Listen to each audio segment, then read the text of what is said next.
So, man, November 8th came and it's gone, and Facebook was loaded with people saying this: pray for our nation.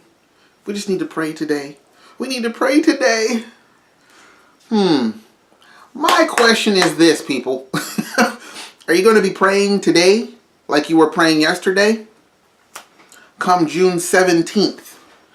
Are you going to, no particular day, are you going to be praying on that day and asking all your friends to pray like the way you did yesterday? See, because that's the reason we've had the past 8 years. That's the reason why wickedness on a whole different level outside of the political realm comes in and messes up our country.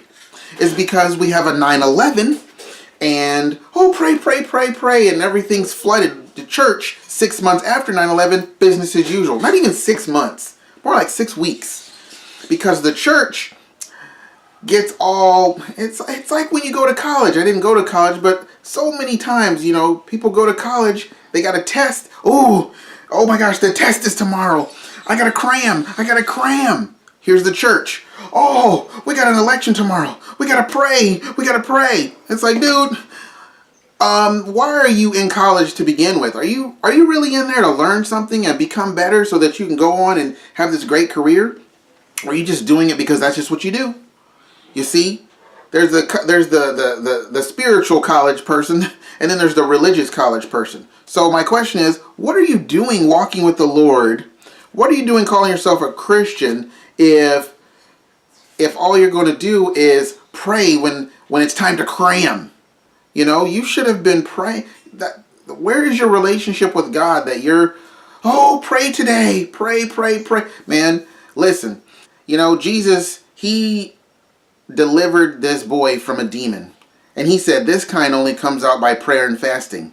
And he delivered the boy from the demon. What does that say about Jesus? He'd been living the prayer and fasted life all the way up to that point. That was his life. So the prayer and fasting that it required, he already had it. You see? He didn't say, oh man, this requires prayer and fasting. I better get to it.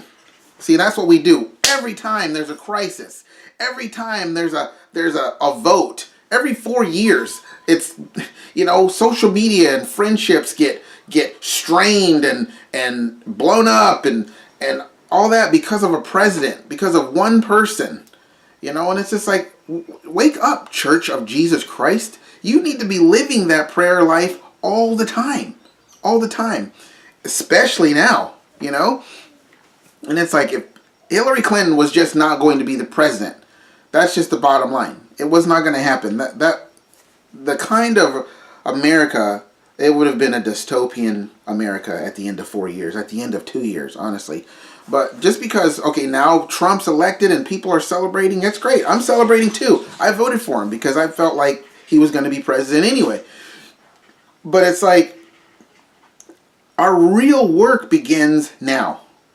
And that means you got to be praying now. Don't drop the ball and just be like, all right, cool. Trump's in. He's going to do everything. Pastor, he's feeling good again. He's going to preach everything. He's going to manage my relationship with God for me. No, he's not. Don't be a religious believer.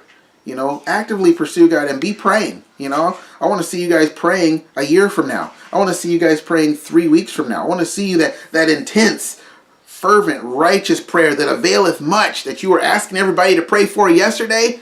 Let's see that 8 months from now. Okay? So we're going to file this under the rant column. But it's serious because that's how our nation gets into trouble. Our nation gets into trouble not because of the lost world doing its thing. It's because of the church not doing its thing. What it's supposed to be and who we're supposed to be. Who we're supposed to rise up and be this thing. I've made all kinds of videos on it before.